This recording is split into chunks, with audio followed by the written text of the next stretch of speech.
Je prends juste la parole quelques minutes, je ne vais pas vous embêter longtemps, puisque cette soirée est une soirée ouverte aux non-adhérents, au public. Donc j'en profite pour vous présenter en quelques mots le club, Club Business Sarthe. C'est un club qui est avant tout pour partager des expériences avant de faire du business, mais on en fait quand même aussi. Et on a un club totalement libre et indépendant. Puisqu'on ne vit que des cotisations de nos adhérents qui sont de 90 € l'année. Donc vous voyez, c'est extrêmement cher.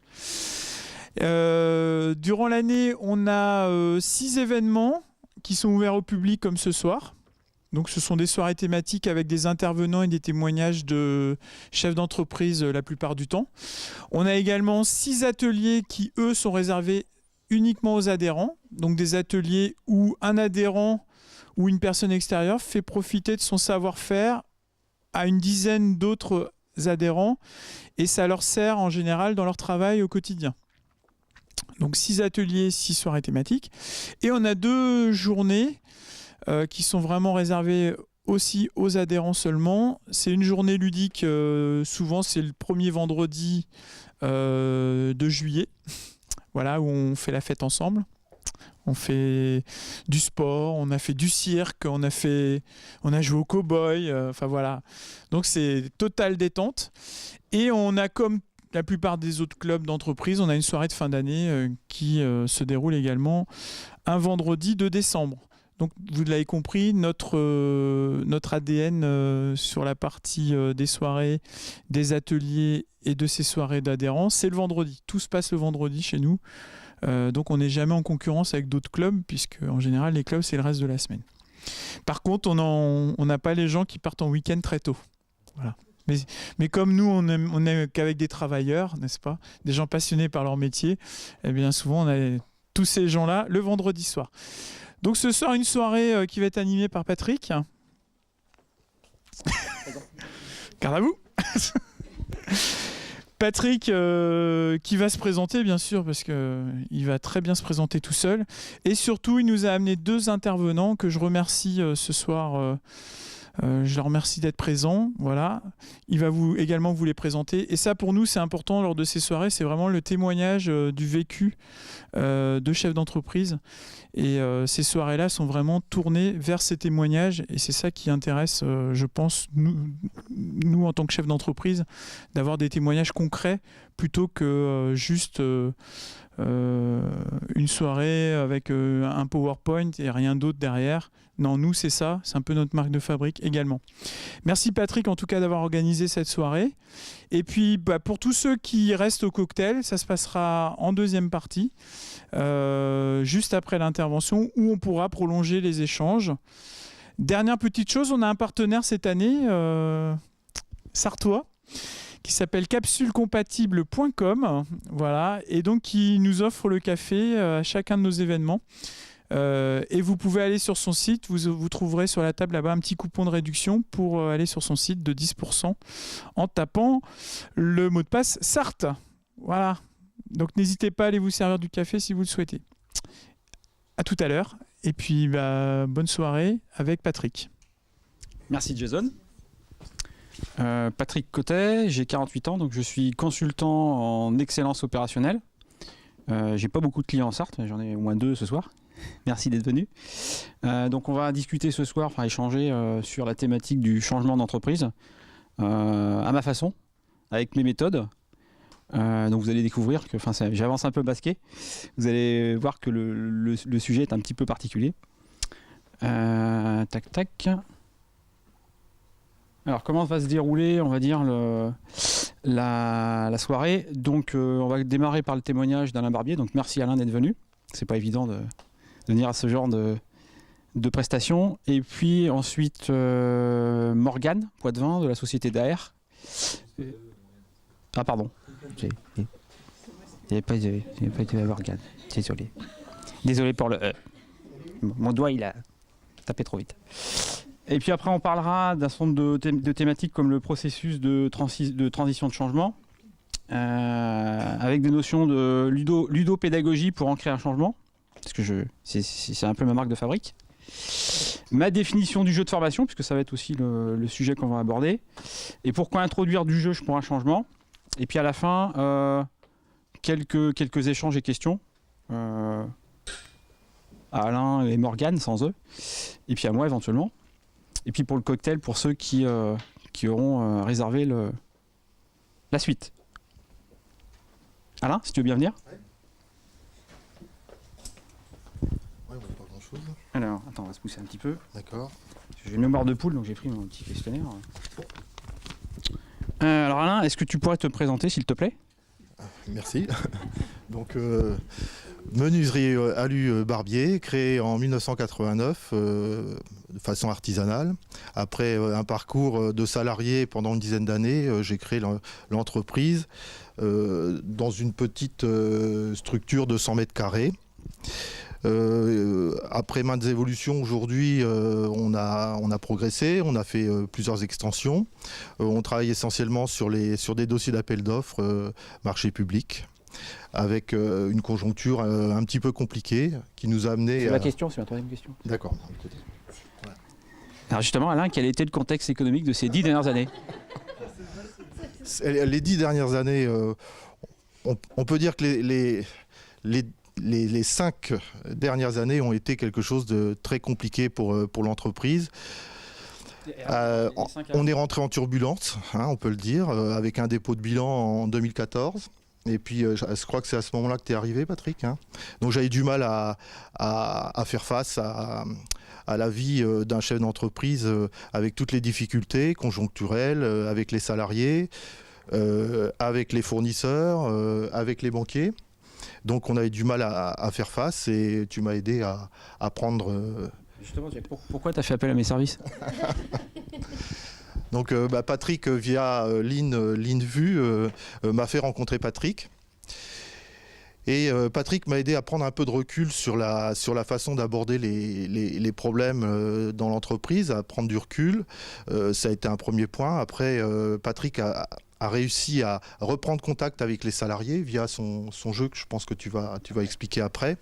Donc les salariés ont pris conscience des enjeux. Donc ça a été un premier point. Tu m'as aidé aussi à redynamiser la production. Ça a été aussi un deuxième point. Et ensuite, c'est la stratégie, trouver la stratégie qui permette de rebondir dans une conjoncture compliquée dans le bâtiment qui n'est pas toujours simple. Donc voilà, tout ça conjugué. Je te laisse peut-être venir aux questions. J'ai mes questions, moi, quand même, à l'occasion. Alors, on va revenir sur les salariés, l'état d'esprit des salariés. Ils avaient quoi comme état d'esprit au moment où je suis arrivé? Les salariés, pour eux, l'entreprise c'était fermée, démotivée, pas de perspective, donc pas envie de faire l'effort. Bon, ça peut se comprendre. Et puis... du mal à bien sentir les enjeux, quoi, en fait, c'est ça. Et puis ils étaient concentrés sur leurs problèmes à eux qui peuvent se comprendre. Moi j'avais les miens de mon côté et t'as réussi à réunir les deux pour que on arrive à se parler, quoi. C'était un problème de dialogue. Un problème de dialogue, effectivement. Alors, quel comportement t'attendais de leur part vis-à-vis des problèmes que tu avais ou c'était très compliqué, quoi, financièrement? Ce que j'attendais d'eux, c'est la prise de conscience et des efforts que peut faire un chef d'entreprise dans une PME. C'est un peu ce qu'on entend un petit peu dans les projets politiques qui apparaissent aujourd'hui. C'est que, en fait, un chef d'entreprise dans une PME se prend tout dans la figure. Il est tout seul. Donc il faut s'entourer de gens compétents. Et ce qu'on attend des salariés, c'est que la reconnaissance sur les efforts que fait le chef d'entreprise étant tout seul devant tous ces problèmes. Mais je pense que ça, c'est enregistré, quoi. Les salariés l'ont compris. Alors justement, après mon intervention, et je décrirai après ce que j'ai fait avec eux, quel résultat ou changement de comportement as-tu pu remarquer? Bon, tout s'est pas fait d'un seul coup. Il y a eu des améliorations. Disons que ça s'est dégradé sous l'effet de domino. Il y a eu la conjoncture, des impayés. Et puis, donc après ton passage, la prise de conscience sur ce que c'est que réussir à faire de l'argent par la production. Donc ça a été un des premiers critères qui a fait qu'il y a une vraie prise de conscience sur la rentabilité.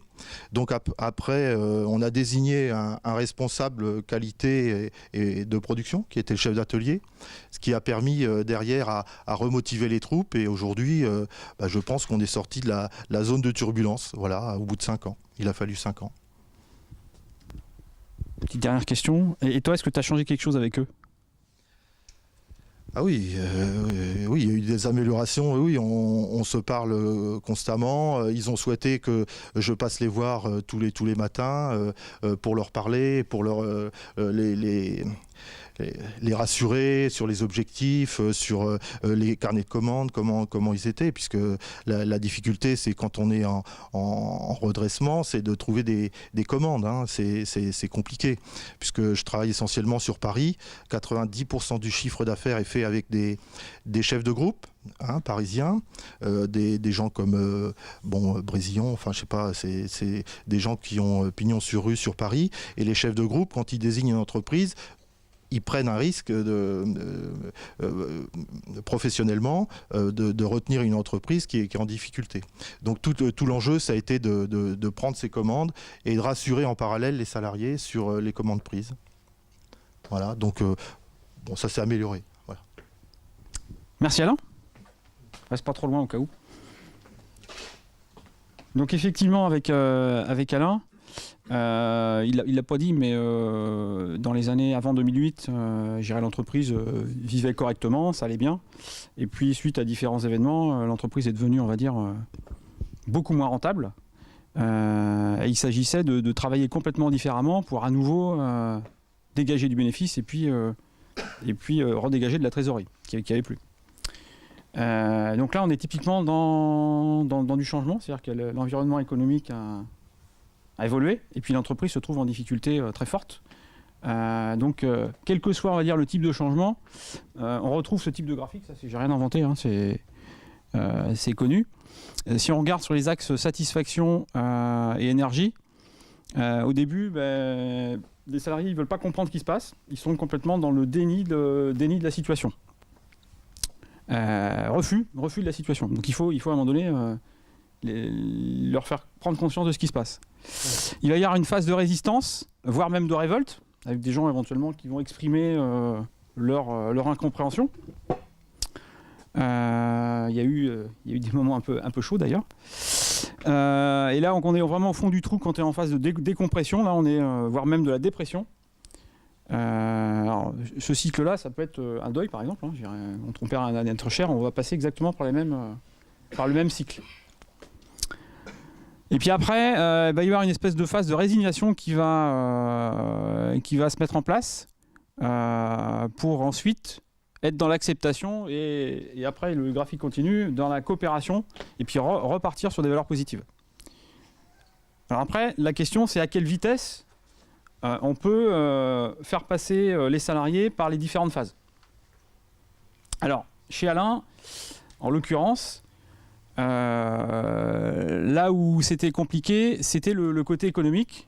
Comme d'ailleurs dans beaucoup d'entreprises, les salariés ont des notions économiques qui sont proches de zéro. On mélange chiffre d'affaires, bénéfices, trésorerie, tout ça pour eux, c'est de l'argent, donc c'est une belle nébuleuse. Donc après, comment expliquer aux salariés que on peut faire du chiffre d'affaires mais plus gagner d'argent, ou faire du chiffre d'affaires et plus avoir de trésorerie? C'est compliqué. Donc là, c'est tout un tas de notions qui sont aujourd'hui indispensables dans les entreprises, que les salariés les comprennent et les intègrent, et pour qu'il puisse y avoir un dialogue avec le chef d'entreprise. Alors, la notion d'indicateur de performance aussi, vous allez voir, c'est important. Alors comment je travaille? Moi, c'était la première étape que j'ai fait chez Alain. J'ai pris des salariés dans une salle et je les ai formés par rapport à ces indicateurs-là, par rapport à ces notions-là, pardon. Et en l'espace d'une demi-journée, à l'aide d'un jeu, donc là j'ai mis une petite photo, d'un jeu sur l'économie d'entreprise, très simple, avec des Legos, là c'est même des duplos, ouais, des Legos, des cartes à jouer, etc. Dans l'espace d'une demi-journée, ils ont parfaitement compris ce que c'était qu'un chiffre d'affaires, ce que c'était qu'une trésorerie, ce que c'était un résultat d'exploitation, un résultat net, avec des notions derrière d'amélioration continue, de polyvalence, d'indicateurs de performance. Et alors, à aucun moment, on leur fait un cours financier. Hein. Vous leur mettez un directeur financier devant les yeux, ils vont rien comprendre. Par contre, vous les faites jouer avec des Lego, donc déjà ils touchent, hein, quand on est avec des personnes qui touchent de la matière, donc là en l'occurrence c'est de l'aluminium, et vous les faites toucher de la matière, des cartes à jouer, on reste dans leur univers, ils touchent de la matière. Et puis après il suffit de compter les Lego, on déplace les Lego ils ont une certaine valeur financière. Donc quand on leur dit, j'ai un client qui veut 30 Lego, chaque Lego vaut 1 €, et puis si vous le faites passer à travers le flux de production, et que derrière, vous le vendez 1,50 € et qu'on réussit à livrer une pièce bonne au client. Donc c'est très facile, il suffit de compter les Lego, compter les encours, et on peut très facilement, très rapidement faire un chiffre d'affaires. Il suffit de compter les Lego qu'on a livrés au client. Les encours, on a dépensé de l'argent mais on n'a pas vendu. Alors si en plus on a fait des rebuts, c'est de l'argent qu'on met à la poubelle directement. Donc avec un jeu en une demi-journée, j'ai une petite photo là. Donc là en l'occurrence c'est des Lego, hein, mais ça aurait pu être autre chose, mais là en l'occurrence c'était des Lego qui étaient, je pense, adaptés pour Alain. Ils ont parfaitement compris ça. Et après derrière, face à ce socle, j'irais de compréhension concrète entre le salarié et le chef d'entreprise, derrière on va pouvoir discuter des difficultés de l'entreprise et commencer à discuter, notamment d'indicateurs de performance, parce que quand on est dans une entreprise comme celle d'Alain, le soir, c'est la grande question, c'est est-ce qu'on a été bon aujourd'hui ou mauvais? On a gagné de l'argent ou on a perdu? Il faut que le salarié il puisse de lui-même avoir l'information. Donc on a cherché ensemble, c'était quoi l'indicateur pertinent qui pouvait être mis en place. Et je pense que l'indicateur qu'on a trouvé à l'époque n'était pas encore le bon. Donc Alain va vous expliquer à l'occasion l'indicateur qu'il a mis en place ensuite et qui fonctionne. Donc là, tu commentes la grille parce que moi, j'y connais rien à tes chiffres. C'est pas compliqué. Là, c'est des références de chantier, c'est des dates de démarrage, dates de fin, des montants vendus, des temps affectés par affaire. Voilà. Alors, les montants prévisionnels, le montant prévisionnel, c'est l'achat des matériaux et on intègre le taux horaire à 38 €. Les 600 heures ici sont vendus 38 €, ils sont intégrés dans les prix qu'on retrouve ici. Et donc l'indicateur de productivité, il est ici. C'est-à-dire que le taux horaire, nous on a tout axé sur le taux horaire, c'est-à-dire que le salarié va savoir, on va communiquer avec ce tableau-là, et en atelier, ils sauront s'ils ont été bons ou pas, dans la mesure où le taux horaire avoisinera les 75 €, puisqu'on a estimé qu'en gros, le taux horaire de production pour les salariés, pour l'entreprise, pour dégager un résultat, il faut qu'il tourne autour de 75 €. Donc on communiquera uniquement avec ce chiffre-là, et donc les salariés sauront au départ combien ils ont de temps pour faire l'ouvrage, et au fur et à mesure de l'avancement du chantier, on avoisinera autour des 75 €. Et donc ça nous permettra de communiquer avec eux en leur disant voilà, vous avez bien bossé, vous êtes autour de 75, si vous êtes en dessous, qu'est-ce qui s'est passé? Donc on a convenu que nous-mêmes à l'intérieur des bureaux, on ira donner un coup de main pour tenir ces 75 €. On fera l'effet de groupe. Un effet de groupe, il y aura pas, on décloisonnera complètement l'entreprise et on donnera un coup de main pour que les salariés comprennent que ce chiffre de 75 € de l'heure doit être tenu. Donc on a le taux horaire prévisionnel. Donc le taux horaire prévisionnel, c'est les temps sur lesquels on s'est mis d'accord avec les salariés pour faire les ouvrages. Donc au départ, il n'y a pas d'ambiguïté possible. On fixe des temps par ouvrage, on cumule les ouvrages à réaliser, ça donne un taux horaire prévisible. Donc voilà. Et après, il suffit de mesurer. Chaque semaine, on saisit les temps. Ces temps saisis sont à chaque fois ramenés sur le tableau qu'il y a ici. Et on divise le résultat de l'opération par les temps réalisés, ce qui nous donne un taux horaire moyen. Voilà. Donc c'est tout. Juste une petite question, Alain. Donc là, les chiffres, l'indicateur, tu l'as créé avec eux. Il est compris. Oui. Et il sert vraiment au pilotage quotidien. Oui. D'accord. Ok. Ça, c'est important. Voilà. Merci, Alain. Morgane ?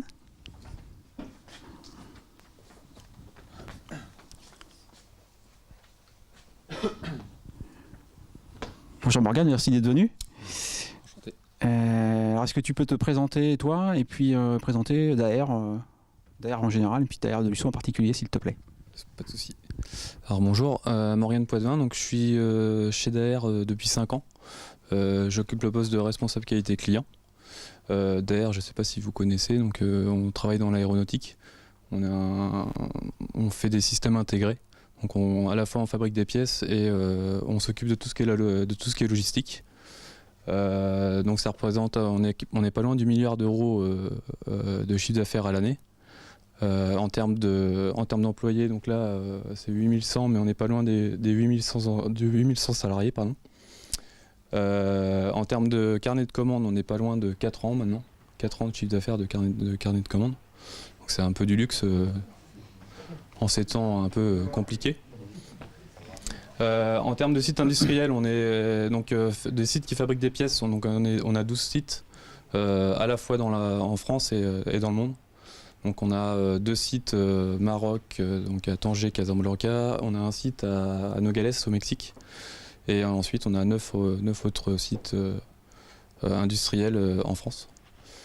On fabrique notre propre avion sur le site de Tarbes, le TBM. Je ne sais pas si vous connaissez, vous êtes expert en avion.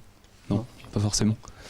Et donc, si je vais un peu plus dans le détail, donc nous, notre site se situe à Lussau, dans la Sarthe. Voilà. Tout près de... Sud-Sarthe. Sud-Sarthe, ouais. Donc à la limite du 37 et du 41. Entre Le Mans et Tours. C'est ça. Et donc sur notre site, on est 220. Donc sur les 220, on doit être 160 permanents et une soixantaine d'intérimaires. En termes de chiffre d'affaires, on avoisine les 30 millions d'euros. Et notre spécialité, c'est la fabrication de tuyauterie métallique. Donc pour principalement tout ce qui est conditionnement d'air, autant sur des avions que sur des hélicoptères par exemple. Et on fabrique également les rampes de câblage. Donc rampes de câblage, c'est un gros marché qu'on a obtenu il y a 4-5 ans maintenant. Et ce sont des pièces qu'on les ressemble, c'est ces pièces-ci. Donc c'est de l'assemblage de tubes et qui permet de maintenir les câbles dans la soute des avions. Quels sont vos différents métiers à Lussau ? Alors on a un petit site, on commence à 220, on va dire que c'est un moyen site, mais on a beaucoup de métiers. Donc nos domaines d'expertise, c'est la soudure, le cintrage. On fait également de la peinture, du sertissage, du traitement thermique. Qu'est-ce qu'on fait d'autre ? On fait de la chaudronnerie également. Et de l'assemblage, donc perçage, rivetage. On fait en gros 80% des corps de métier de l'aéronautique. Alors c'est quoi le profil type du salarié à Lussau ? Alors historiquement, les salariés à Lussau, on va les appeler des moustachus. C'est des personnes qui sont experts dans leur domaine. La difficulté qu'on a actuellement, c'est que l'expertise est vieillissante. Et on recherche désormais des gens qui sont sur le bassin sartois et plutôt sud-Sarthe. C'est un peu compliqué de trouver des personnes qui sont compétentes tout de suite. Donc là, vraiment, notre recherche s'oriente vers des personnes qui sont disponibles sur place et qu'on pourra former par la suite avec les moustachus qui nous restent. Alors quel était le contexte économique des 10 dernières années ? Alors, on a une grosse crise en 2008. J'étais pas présent, mais je vais vous la relater. Il restait plus que 50 personnes sur le site. La force du site, c'était d'appartenir au groupe d'AR. Donc les personnes qui n'avaient pas de travail sur le site ont pu aller sur différents sites, donc à Saint-Nazaire, à Saint-Julien-Montrichard dans le 41, pour pouvoir travailler. À la suite de ça, on a obtenu donc, le gros marché que je parlais tout à l'heure des rampes de câblage. Et donc le chiffre d'affaires n'a cessé de croître. Donc environ 5 millions d'euros par an en plus. Et donc voilà. Quels sont les principaux clients ? Alors on travaille pour Airbus Hélicoptère, Dassault, Liebherr. On a un client japonais, Mitsubishi Aircraft. On travaille en interne aussi pour le TBM 900, le nouvel avion. Stelia, on a vraiment beaucoup de clients, sachant que le client majoritaire reste Airbus actuellement. Quel est le client le plus exigeant ? Justement, c'est Airbus. Donc, et quelles sont ces nouvelles exigences là, depuis les nouvelles exigences, c'est surtout en termes de prix, puisqu'ils nous demandent de baisser de près de 30% nos prix, quitte à aller vers de la sous-traitance low cost, entre guillemets. Donc là, notre vision, c'est pas forcément d'aller sur du low cost, c'est d'améliorer nos lignes de production. Et donc le gain en termes de coûts, c'est vraiment limiter les déplacements, les choses inutiles qu'on fait lorsqu'on fabrique des pièces. Donc sachant que nous, c'est pas du tout de la grande série, C'est ça qui est difficile, c'est qu'on a à peu près 15 à 16 000 références de pièces différentes. Et le OF moyen va de 20 à 30 pièces maximum. Donc un OF de 50, c'est vraiment une exception. Donc c'est ça la difficulté, c'est qu'à chaque pièce, faut pouvoir adapter sa ligne de production n'importe quand et proposer le service maximum au client pour livrer les pièces le plus rapidement possible. Alors tu as évoqué des baisses de coûts imposées par Airbus, mais est-ce qu'il n'y aurait pas des exigences de délai, de diminution de délai par hasard? Alors on est passé, donc, par exemple sur la ligne rampe, pour être rentable, on avait un cycle de livraison de pièces à 30 jours pour une rampe, et pour être rentable il faut la passer à 5 jours. Donc il faut vraiment revoir et restructurer l'entreprise pour faire face à ce genre de demande. Et c'est pareil, il y a à la fois le délai mais aussi la qualité, c'est-à-dire que les pièces, malgré le fait que ce soit des rampes qui soient dans les soutes des avions, il faut que ça soit peint, il faut pas qu'il y ait de grains, c'est vraiment une exigence qualité qui augmente et un délai qui doit baisser avec le prix avec. Alors en ce qui concerne les exigences qualité, vous avez un projet notamment de suppression du poste de contrôle, oui. Parce que c'était un goulet d'étranglement, oui. Et de mise en place, on va dire, de système autocontrôle. Donc on est, je ne sais pas si c'est spécifique à l'aéro, parce que j'ai fait qu'une seule entreprise actuellement, mais on est encore avec un contrôle final qui ne contrôle pas forcément 100% des pièces, mais il y a beaucoup de pièces qui passent par le contrôle final. Pour un axe pour améliorer notre cycle, c'est de responsabiliser les personnes à chaque poste et d'éviter que les problèmes aillent jusqu'au contrôle final. Parce que le problème, c'est qu'actuellement, les gens se disent, ont la sécurité, se dire qu'il y a un contrôle final, donc s'il y a un problème, c'est le contrôle final qui va le détecter. Sauf que désormais, c'est fini. Il faut que chaque personne à son poste prenne vraiment conscience qu'aucune pièce mauvaise doit partir de son poste. D'accord. Alors, à quoi vous avez pensé quand vous vous êtes dit il faut qu'on supprime le contrôle final et il faut qu'on forme les gens à l'autocontrôle? À quel moyen vous avez pensé? Donc la première chose qu'on a pensé, c'était de faire un jeu. Parce qu'on s'est dit que le jeu c'était le meilleur moyen on s'est dit qu'un PowerPoint dans une salle 2 heures ça servirait pas à rien et il n'y aurait aucun retour derrière. Donc on a vraiment pensé au jeu et un jeu qui pourrait être applicable et qui pourrait ressembler en gros à la vraie vie des gens au jour le jour. Et donc là j'anticipe la question de Patrick. Ouais. C'est que pourquoi on a choisi MyGameExpert. Ouais.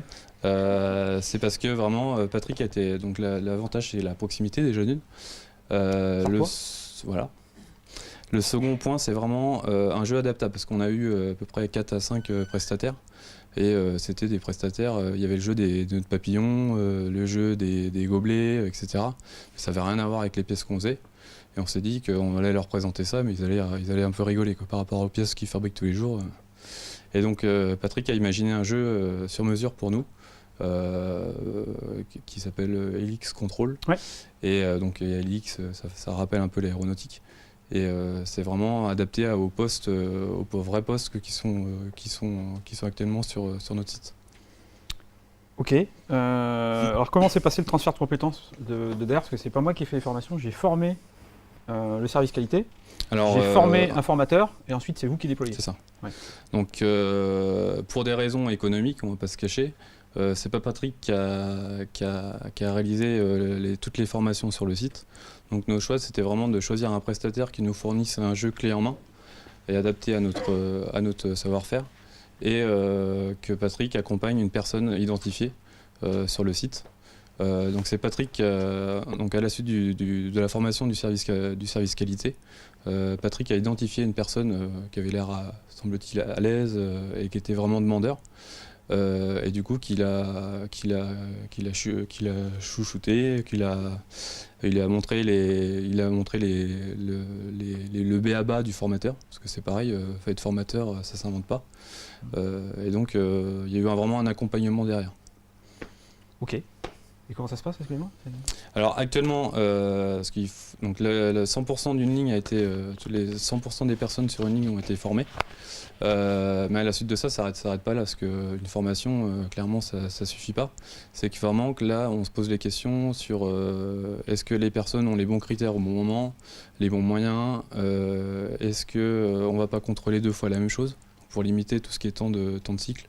Il faut vraiment qu'un paramètre soit contrôlé à chaque étape et qu'on n'en contrôle pas 3 fois la même chose sur le site. Donc là, on fabrique un module de contrôle à chaque poste avec les outils de contrôle adaptés. Donc on souhaite, on va normalement d'ici 2 mois, on aura toutes les clés en main pour enlever le contrôle final sur une ligne, et on va faire la même chose sur le reste de l'usine. En sachant qu'on est passé par des AMDEC pour essayer d'anticiper les demandes des opérateurs, parce que c'est vrai que si on veut que ça marche, faut vraiment qu'on réponde aux besoins à leurs besoins, parce que c'est eux qui créent la valeur ajoutée sur les pièces. Et donc on a essayé d'anticiper au maximum. Voilà. Merci Morgane. Alors on va revenir un petit peu sur la genèse du besoin d'AR. Donc là j'ai repris un extrait du cahier des charges, d'ailleurs je crois qu'il a été rédigé par Morgane, où ils écrivaient notamment que la philosophie de contrôle devait évoluer. Et surtout de susciter l'intérêt ou l'adhésion en tout cas du personnel par rapport à ce changement qui était de basculer d'un système où il y avait du contrôle final à un système où il n'y avait plus de contrôle final et ils étaient totalement responsables de leur travail. Alors dans le cahier des charges, il y avait effectivement leur métier qui était décrit, la soudure, le cintrage, le rivetage, la peinture, le perçage. Et c'est pour ça que j'ai demandé à Morgane de décrire la typologie des salariés d'AR, puisque ce sont un peu des artisans de luxe avec un réel savoir-faire dans les mains. Donc ça, c'est à intégrer, on va dire, dans ce qu'on va mettre en œuvre, tous ces paramètres. J'ai mis en rouge ce qui était important. Moustachu aussi, ouais. J'aime bien les moustachus, la petite dame, là. Alors, la formation devait créer cette adhésion, et puis, je dirais en fin de formation, qu'il y a semble de savoir ou de savoir-faire qui devait être mis en évidence. Notamment la connaissance des critères du client, le respect de la qualité des produits, et puis d'avoir des opérateurs et des opératrices totalement responsabilisés dans leurs tâches. Donc là, quelque part, c'est le besoin du client. Donc là, quelque part, quand j'ai un client qui me décrit avec un beau document, un beau cahier des charges, tout ce qu'il veut, pour moi, c'est du pain béni, quoi. J'ai toutes les infos qui sont notées, donc c'est très simple pour moi, entre guillemets. Alors je me suis dit, alors là, je vais vous faire un peu le raisonnement que j'ai eu à l'époque. Je me suis dit, c'est des artisans, ils manipulent des métaux un peu qui coûtent cher, notamment du titane ou des inox, etc. On a affaire à des gens qui touchent la matière, donc très vite, je me suis dit, il faut que je leur fasse fabriquer quelque chose. Alors je ne vais pas reprendre du métal, parce que ça va un peu coûter cher. Alors très vite, l'idée du bois s'est imposée à moi. Et puis vous verrez que dans ce que je vais vous dire après, les accessoires qu'on met en œuvre doivent être en lien avec le métier. Donc là, je me suis dit, c'est du bois, c'est évident qu'il faut que ce soit du bois, c'est facile à travailler. Et après, qu'est-ce qu'il peut y avoir comme accessoire en bois qu'on peut trouver dans le commerce? Très vite, c'est l'idée des caplas qui m'est venue, l'utilisation des caplas. Je ne sais pas si vous savez ce que c'est, mais des petits morceaux de bois que les enfants empilent et puis ils créent ce qu'ils veulent. Alors j'ai les caplas, maintenant qu'est-ce que je vais leur faire avec ça? Alors très vite, je me suis dit, on est dans l'aéronautique, il faut que je leur fasse fabriquer quelque chose qui est en lien avec leur métier. Donc c'est pour ça que très vite, l'idée de l'hélice est venue. Donc là, 2 morceaux de caplas, une vis, une rondelle, un écrou, et puis c'est parti. Donc l'idée était là. Alors, ce qu'a pas dit Morgane aussi, c'est qu'ils ont énormément de références. C'est plusieurs milliers de références. 15 000 références. Hein. Tu l'as dit? Je n'ai pas entendu. J'écoute pas quand tu parles, c'est pour ça. Donc, une idée aussi d'une multitude de références à gérer. Donc, dans le jeu, j'ai intégré des longueurs de vis différentes.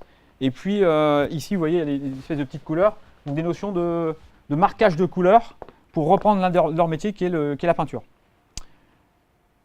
Donc derrière, une fois que j'ai un peu l'idée de base, clac, je me suis dit, il faut que je leur simule une ligne de production qui est ici, donc avec un poste de perçage, un poste de marquage, donc qui rappelle chez eux des métiers qu'ils ont, donc la peinture, un poste d'assemblage, alors j'ai pas fait de la soudure parce que le bois ça soude pas bien, et puis un poste de contrôle forcément comme ils ont actuellement, et puis un poste de magasin expédition.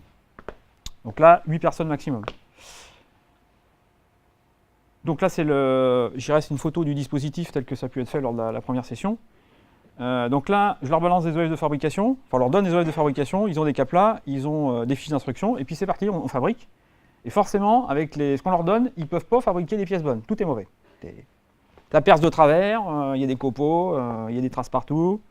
Au niveau de l'encre, ça fait des bouts énormes, puisque la consigne, c'est d'appuyer 5 secondes, et là, ça Par capillarité, ça monte dans le capla, ça sèche pas. Enfin, bon, voilà. Au niveau de l'assemblage, c'est une horreur aussi à assembler. Enfin, voilà. Et puis notre fameux contrôleur, d'ailleurs, qui tout de suite a adhéré au projet, puisque il adore... comment il s'appelle déjà ? Ludovic. Ludovic, excusez-moi, j'ai un petit trou de mémoire. Ludovic adore travailler le bois, parce que chez lui, il travaille le bois à titre personnel. Donc il a tout de suite adoré le concept de fabriquer des trucs en bois, parce qu'il adore le bois. Donc il était enthousiaste, etc. Puis j'ai dit, tiens, c'est marrant, lui, s'il est enthousiaste, il me fera bien un bon formateur. Et ce qui s'est avéré être le cas, il avait une certaine... j'ai détecté en lui une certaine capacité à animer et surtout à communiquer son enthousiasme. Et ça, c'est essentiel quand on forme. Donc c'est lui qui faisait le contrôleur, donc forcément, il ne trouvait pas de pièces bonnes. Donc là, premier tour de piste, je demande à notre contrôleur, bah là, on a combien de pièces bonnes ? Bah 0. Ah, 0 pièces, d'accord ? Et tu peux nous indiquer quels sont les défauts ? Donc on fait ensemble la liste des défauts.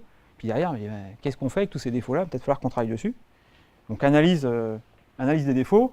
Et puis derrière, on fait du 5 pourquoi, un petit peu analyse, résolution de problème. Et puis là, deuxième tour de piste, ils m'ont demandé des améliorations, donc on refait une petite fabrication. Donc là, on est mieux, mais c'est pas encore ça. On n'est pas encore 100% bon.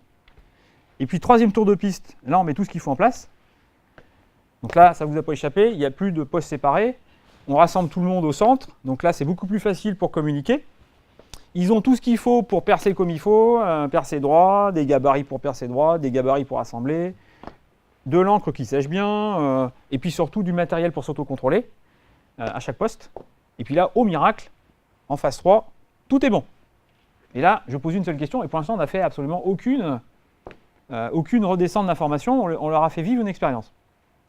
Donc là, troisième tour de piste, paf, c'est parti. Je leur demande de réfléchir, et je dirais tout ce qu'on a fait avant, c'est pour arriver à cette phase-là, qui est la phase la plus importante, qui est la phase de débriefing, où là, on leur demande de prendre du recul par rapport à tout ce qui se passe. Donc là, je leur demande, expliquez-moi pourquoi, sur la troisième phase de jeu, vous avez fait 100% de pièces bonnes. Et là, ils me sortent tout un tas d'informations que on aurait pu être amené à leur donner si on leur avait fait une formation à l'autocontrôle. Sauf que là, petite différence, c'est pas un formateur ou un professeur ou je sais pas qui vient leur donner l'information, mais c'est eux qui, suite à l'expérience qu'ils ont vécue, vous donnent toutes les informations. Et là, on est déjà, quelque part, pour revenir à notre thématique de changement, on les a déjà mis en train de muter dans la tête, et ils sont déjà en mouvement, puisque l'après-midi, il y a une autre séance où on leur met des défauts dans les mains, et on leur dit, voilà, compte tenu de ce qu'on a vu ce matin, et des défauts qu'on a là dans les mains, là, qu'est-ce qui vous manque pour qu'on y arrive ? Et puis ils ont l'expérience du matin, tout de suite, pour qu'ils puissent faire un lien direct entre ce qu'ils ont vécu le matin et puis leur atelier. Parce que le parallèle est très rapide. Tout en sachant que, je ne l'ai pas dit, mais les séances où ils jouent, entre guillemets, quand ils font des pièces mauvaises, en général, ils sont plutôt en situation d'échec. Là, c'est plutôt dans la tête basse. Mais après, à la fin, ils sont contents. Donc, ils ont vécu des émotions. Vous verrez que ça, c'est important, vivre des émotions.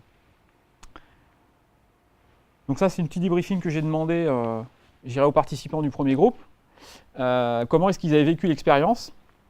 Donc, on retrouve des mots comme c'est très efficace, c'est concret, c'est ludique, on s'amuse. On n'a pas l'impression de travailler, mais finalement, on travaille beaucoup. En général, on est fatigué.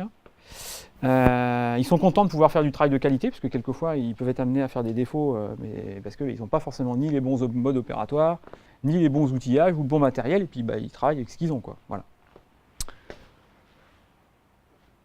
Voilà, tac, tac. Donc là, vous voyez qu'en l'espace d'une journée, là j'ai un slide, c'est pas du tout pédagogique, il y a trop d'informations.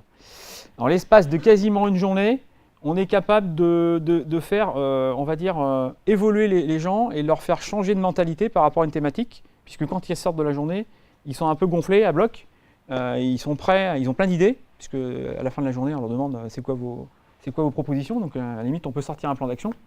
Et en l'espace d'un temps très court, on peut leur faire passer d'un stade où il y avait du contrôle par un contrôleur en bout de ligne, à un système où on leur demande de faire de l'autocontrôle, ou en tout cas de se mettre dans la tête d'être totalement responsable de ce qu'ils font. Et ça, on y arrive en une journée. Alors moi, pourquoi est-ce que je fais de la ludopédagogie, de la pédagogie ludique ? Tout simplement parce que là, l'exercice que je fais avec vous, là, ça se voit pas, mais je suis pas du tout à l'aise. Moi, je suis pas du tout le conférencier là-bas qui sait parler. Enfin, en tout cas, je me sens pas à l'aise, en tout cas, à faire ça. On a tous vécu, il y a le professeur qui sait, et puis on est élève. et puis il faut écouter le professeur religieusement. Sauf qu'en termes d'efficacité, c'est pas terrible. Alors après, en formation, tout le monde a vécu les formations en U. Alors même ça, moi, ça me va pas. Je suis pas à l'aise.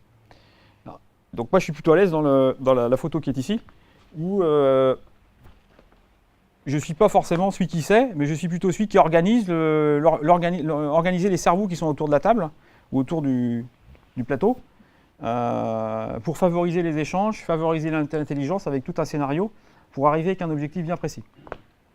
Mais en réalité, tout le monde a fait ça, puisque utiliser le jeu pour apprendre quelque chose, on a tous appris à compter avec les petits chevaux. D'accord? Et comment est-ce que ça marche, les petits chevaux? À un moment donné, on joue au dé, et on va répéter des dizaines de fois une opération, et puis on va compter. 1, 2, 3, 4. On apprend à compter avec les petits chevaux. Donc moi, je ne fais pas autre chose que... Et ouais, avec le nain jaune, ouais. Je ne fais pas autre chose que d'utiliser le jeu, je détourne le jeu avec un but précis. Après, effectivement, il faut créer le jeu qui va correspondre au but qu'on s'est donné. Comme chez Daher en particulier, là, c'était l'autocontrôle. Donc voilà, je suis un grand joueur. Ça m'amuse. Alors, je ne vais pas vous faire de théorie, mais on va revenir un petit peu quand même. Sur les modes pédagogiques en formation, il y a le mode explosif, c'est ce que je fais là, vous m'écoutez. Vous allez retenir à peu près, je sais pas, 10% de ce que je raconte. Il y a le mode interrogatif, je pourrais m'amuser à poser des questions avec des participants. Et puis là, la personne qui est interrogée, son cerveau travaille un peu plus. Il y a une autre méthode qui est la méthode démonstrative, où là, on demande aux personnes de regarder ce qui se passe, il y a une action. Et puis il y a toutes les méthodes actives, où là, les personnes qui sont formées sont acteurs de la formation. Et les jeux de formation sont dans cette catégorie active. Alors dans les différents modes actifs, on va retrouver des exercices. À l'école, souvent on fait la théorie d'abord et puis on fait les exercices après. Alors moi je fais plutôt le contraire, moi je fais d'abord le jeu d'abord et la théorie dans un deuxième temps. Il y a des cas d'études où c'est un petit peu plus costaud, il y a besoin d'étudier la question, d'étudier un dossier, il y a beaucoup d'informations. Après ceux qui font de la formation, on va dire management par exemple, comme Lynn, on va faire des jeux de rôle ou des mises en situation. Il y a un scénario où on va demander à une personne de se comporter de telle ou telle manière par rapport à une autre personne, puis on va essayer de faire un débriefing après, et puis essayer de voir ce qui en ressort. Et puis il y a les jeux de formation. Moi je suis plutôt sur cette thématique-là. Et puis il y a 3 types de jeux de formation que j'ai pu, en tout cas, mettre en œuvre. Après il y en a peut-être d'autres, mais c'est pas exhaustif. Il y a les jeux de savoir, un peu comme le Trial Pursuit, où là, on va dire, on a besoin d'apprendre des notions. Donc avec un plateau avec des cartes, par exemple, ça peut marcher. Il y a des jeux de stratégie, où il faut mettre en œuvre une stratégie, et derrière, on va faire confronter les équipes entre elles, et puis on va voir quelle est la meilleure stratégie, on va faire un débriefing après, pour confronter, puis faire réfléchir les gens par rapport à des stratégies. Et puis il y a les jeux de simulation de la réalité. Je dirais, les 2 jeux que j'ai mis en œuvre, donc le jeu sur l'économie, et puis le jeu de X-Control, on est plutôt là-dedans. On simule une espèce de réalité, mais qu'on n'est pas tout à fait une, puisque dedans, il y a des accessoires issus du monde du jeu, et puis on va réfléchir derrière, on va débriefer. Comment ? Ludo-réalité, oui. Alors c'est tous ces différents modes actifs, soit on peut les jouer en individuel, ou on peut les jouer en sous-groupe ou en collectif. Moi je suis plutôt dans le mode, il y a tout le monde qui participe. Les niveaux d'assimilation, ça c'est pareil, c'est connu, j'invente rien. Là vous allez retenir en gros 10% de ce que je vous raconte. Si je vous fais lire des informations en mettant un PowerPoint, là vous allez peut-être retenir 20%. Si vous écoutez en plus et vous lisez une information, vous allez retenir 30%. Si en plus vous êtes capable d'exprimer des choses, on est à 60%. Si en plus on fait, donc là on commence à toucher, on commence à toucher, fonctionner d'autres sens, on est à 70%. Et si on répète, on réfléchit, on fait, on dit, etc., enfin, quand on est dans le jeu, on est là-dedans, on est plutôt aux alentours de 80%. En complément également de tout ce qui est assimilation, il faut savoir que pour retenir une information, il faut qu'il y ait maximum 3 chapitres ou 3 parties. S'il y en a plus, les gens ne vont pas retenir s'il y a trop d'informations. Vous voyez ? Si vous organisez une session, 3 parties. Ça tombe bien, j'en ai plus. Là. Et puis le découpage le plus propice en andragogie. Donc l'andragogie, c'est pour les grands et la pédagogie, c'est pour les petits. Donc en andragogie, il faut découper en tranches de 5 à 6 minutes. Si vous avez des phases qui sont trop longues, là, je vois bien qu'elle commence à bâiller. Là. Quand Jason y baille, par exemple. Quand c'est des tranches qui sont plus que 5 ou 6 minutes, on se fatigue. Et dans le jeu, en réalité, on est là-dedans. C'est qu'on va découper en tranches fines un certain nombre de phases. Alors, pour qu'une formation telle que j'ai pu le faire chez Alain et puis chez Morgane fonctionne, donc là, c'est pas de la théorie, c'est mon expérience qui fait que j'en ai retiré ça. L'ambiance dans laquelle se passe la session est très importante. Il faut que ce soit détendu et qu'il y ait une grande confiance entre les personnes qui sont dans la salle. Il faut que les personnes soient actives et puis que tout le monde travaille. Il faut qu'il y ait une adhésion par rapport à ce qu'on va leur faire faire. Il faut qu'ils soient d'accord et qu'ils adhèrent. Il faut qu'ils fassent un effort, mais pas forcément sans s'en rendre compte. Hein. Il faut qu'ils apprennent des choses, mais sans avoir cette notion d'effort. Donc c'est pour ça que les accessoires, vous allez voir, sont là pour mettre les participants dans un autre univers. Il faut qu'ils vivent des émotions. Là, dans le jeu X-Control, ils sont d'abord assommés parce que les 2 premiers tours, ils sont en échec. Et le 3e, ils sont en réussite. Donc après, si on peut les faire rigoler, j'ai eu des jeux où je fais pleurer les gens, mais c'est pas le but. Mais, bon. Mais il faut qu'il y ait des émotions, positives, négatives, etc. Non, je dis ça parce que j'ai un jeu en gestion de projet qui durait 4 jours. Et la dernière équipe que j'ai fait jouer, ils ont failli se foutre sur la gueule, ils étaient tellement dans la thématique qu'ils sont crêpés le chignon. J'ai dit, ouais, on va peut-être se calmer là. Et il faut essayer de faire utiliser le plus de sens possible. Donc la vue, le toucher, l'écoute, etc. Plus on sollicite les sens, plus on ancre les informations. Alors quand on est dans des cycles, là, X-Control par exemple, on est dans un jeu où il y a plusieurs cycles. Là, il y a 3 phases. Il y a une espèce de cycle d'expérimentation. Donc là, ils sont dans une situation inconnue, parce qu'ils ne savent pas où on va les mener. Il va y avoir une situation qui va se passer, etc. Et puis après, il va y avoir une phase de débriefing. C'est ce qui se passe entre la phase 1 et la phase 2. On analyse ensemble, etc. Le formateur, il anime les participants. Et puis, on amène éventuellement des notions, où on leur fait deviner des notions. Puis après, on repart sur une autre phase, où, face au débriefing qu'on a fait, on repart sur une autre phase. Et ça, on peut le faire plusieurs fois. Et on est dans un cycle de performance de l'apprentissage et d'intégration des connaissances. Alors ce que j'ai mis tout à l'heure sur le changement, vous voyez, en jeu de formation et cycle d'expérimentation, on est exactement sur la même trame. Il y a une situation de départ où il peut y avoir un refus par rapport à une information ou un refus par rapport au contenu de la formation. Et puis on va les amener, suite aux différentes phases, en un temps relativement court, à aller vers de la coopération. Alors, un jeu de formation, ça c'est encore ma définition à moi, il faut qu'il y ait des règles. Ça ne part pas dans tous les sens et chacun fait ce qu'il veut. Non, il y a des règles, on explique les règles en début de jeu, mais il faut qu'elles soient simples. Si c'est trop compliqué et que ça dure trop longtemps, ça va énerver les participants. Il faut que ce soit facile de compréhension à la fois par le formateur, mais aussi par les participants. Il faut que le sujet soit ardu. Vous voyez là, en l'occurrence chez Alain, c'était les notions économiques. Chez Daher, avec Morgane, c'était comment est-ce qu'on met en place l'autocontrôle. Vous voyez, le sujet n'est pas simple. Si le sujet n'est pas spécialement ardu, peut-être que le jeu n'est pas forcément adapté. Mais en tout cas, quand il y a de la complexité ou un sujet qui n'est pas simple, le côté ardu, c'est bien. Pour moi, il faut qu'il y ait une participation de toutes les personnes présentes. Il doit y avoir des phases de débriefing, alors intermédiaires ou finales, où justement, là, on les fait réfléchir, on les fait prendre du recul. Donc là, on fait appel à leur intelligence et leur cerveau. Et il faut qu'il y ait une notion d'assimilation dans les différentes phases qu'on met en œuvre. Il y a une espèce de morale pendant la phase de débriefing. Alors pour moi, les accessoires sont très importants. Il ne faut pas se tromper d'accessoires en fonction des participants, en fonction de la culture et en fonction de l'entreprise. Je pense que si j'avais utilisé autre chose que du bois, par exemple, si je m'étais pointé avec des Lego, chez Morgane, peut-être que ça n'aurait pas fonctionné. D'ailleurs, les autres, ceux qui sont pointés avec des avions en papier ou des verres en plastique, ça n'a pas collé, quoi. Voilà. Donc l'accessoire est important dans l'entreprise, dans la culture de l'entreprise. Il faut que ça fitte, quoi. Il faut pas se tromper. Donc après, il faut regarder quels sont les accessoires issus du jeu, parce que l'accessoire, il va ramener l'ambiance et on va dire le jeu dans la formation. Donc les participants ne vont pas être l'impression d'être en formation, mais l'impression d'être en train de jouer, parce qu'il y a les accessoires issus du monde du jeu.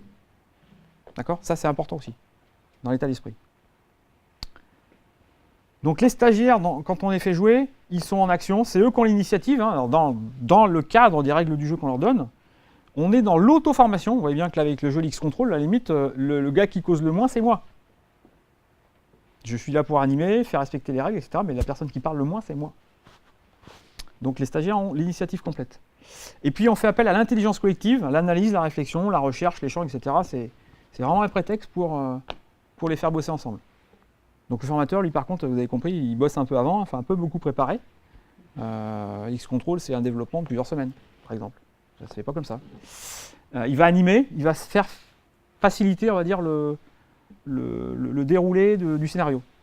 Il va faire réfléchir. C'est lui qui va animer les débriefings. Et derrière, il va consolider les informations et restructurer aussi. Parce que c'est un des points aussi particuliers. On est déstructuré quand on fait un jeu de formation. Donc après, il faut à un moment donné restructurer les informations en fin de journée pour que ça rentre bien dans les bonnes cases et que les personnes s'y retrouvent. Que les informations soient un peu en vrac. Gamification, effectivement, on vient mettre du jeu dans ce qu'on veut, on va dire, résoudre comme problème. Voilà. J'ai juste une petite définition en passant. Un autre truc là qui s'appelle quoi? Psychiatre Stuart Brown là. Un portage du. Ouais, il dit. Enfin, un psychiatre, il a dit que c'était bien de s'amuser quand on exécute des tâches. Je suis plus là, je sais pas. Mais je suis toujours comme ça, je mets des trucs, mais là c'est peut-être pas pertinent, donc on pense que c'est pas grave. La notion de s'amuser, ouais, la notion de s'amuser. Merci Lynn, tiens, merci Lynn, à l'époque comme l'autre là-bas, qui me casse mon ambiance là. Alors pourquoi est-ce qu'on introduit du jeu pour un changement? Donc il faut se poser des questions à un moment donné, c'est pourquoi est-ce qu'on a besoin de gamifier, on va dire, notre produit pour atteindre un objectif précis? Qu'est-ce qu'on attend en termes de bénéfices? Donc ça c'est des questions quelque part qui, dans le cas d'AR, c'était très simple pour moi, tout était déjà dans le cahier des charges. J'avais même pas de questions à me poser, c'était déjà tout écrit. Donc après j'ai eu besoin de petits compléments, mais effectivement c'est des questions qu'il faut se poser. Et est-ce que, là c'est la question des accessoires, c'est comment est-ce qu'ils vont apprécier le scénario qu'on leur présente? Donc il ne faut pas se tromper, c'est pour ça que très vite je suis venu vous voir pour faire le tour des ateliers, discuter avec vous. J'écoutais, c'est Gilles ce matin qui nous expliquait que je fais un peu de pub pour toi, j'en profite.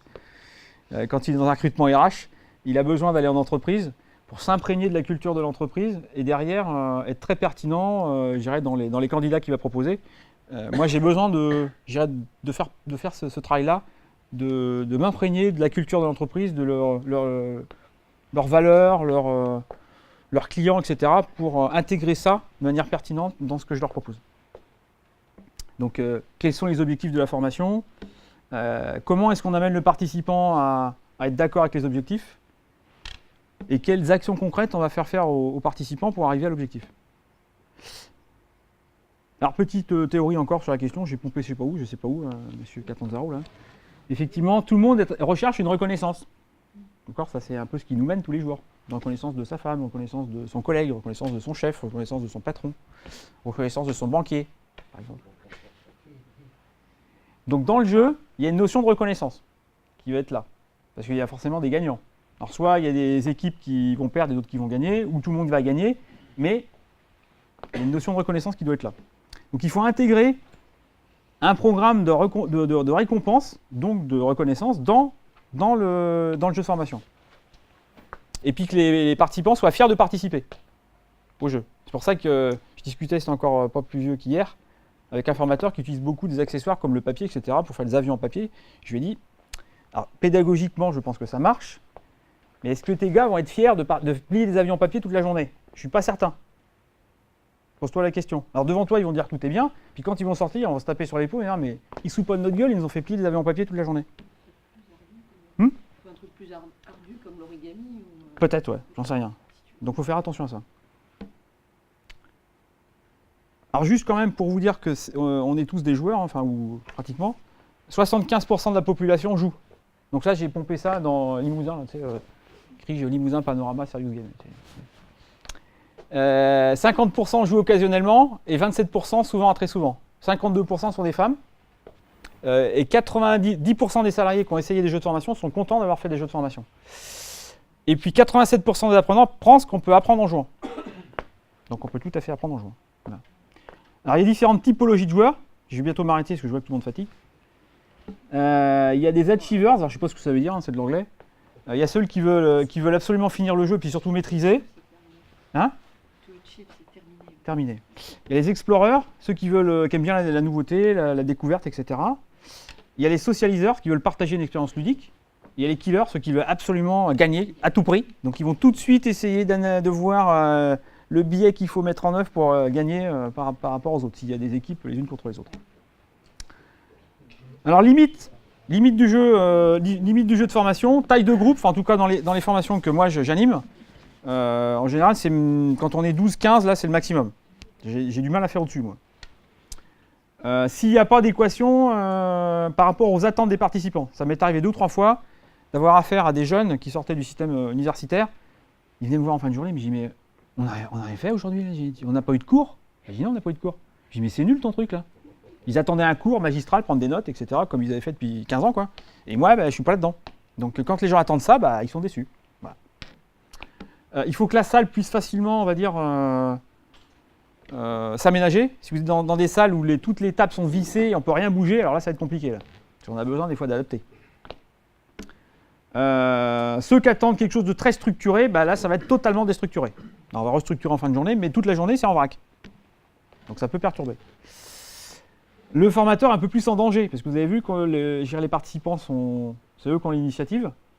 Donc à un moment donné, on est là pour animer, et puis il y a des fois des situations qui ne sont pas écrites dans le PowerPoint. Hein, donc il faut accepter ça. La posture du sachant. La posture du sachant, c'est quoi? C'est celui qui a un style professeur. J'ai une fois quelqu'un qui était professeur à l'éducation nationale, qui a passé 2 heures à regarder des gars jouer avec moi. Il était là, il ne comprenait pas. J'ai dit, mais t'as fait un cours avant? J'ai dit, non, j'ai pas fait de cours. J'ai dit, mais comment ils peuvent apprendre quelque chose? J'ai dit, non, mais c'est mon jeu qui leur fait apprendre. J'ai dit, c'est pas possible, ils n'ont pas eu le cours avant. J'ai dit, si, mais ça marche. Il était là pendant 2 heures à regarder, il ne comprenait pas parce que dans sa tête, c'était pas possible. Lui, c'est on fait un cours, et vous fermez vous taisez, vous m'écoutez, et vous faites des exercices après. Il était dans ce mode-là, lui, il était formaté comme ça, et là, ça n'a rien à voir, donc il ne comprenait pas, quoi. Il ne pouvait pas comprendre. Voilà. J'ai dit, mais si, tu regardes, ça marche. Et regarde, les gars, ils sont contents. D'ailleurs, tu peux regarder, ça m'a mère chez les militaires. Alors attention à la gestion du temps. Autant qu'un PowerPoint, si on a 80 slides à passer, on sait, allez, 2 minutes par slide, on arrive assez facilement à gérer son temps. Là, il n'y a pas de PowerPoint pour gérer le temps. Et puis il peut y avoir des bavards qu'il faut gérer, etc. Et puis il y a le temps de création aussi, qui n'est pas négligeable, qui quelquefois il peut être un peu long. J'ai fini de causer.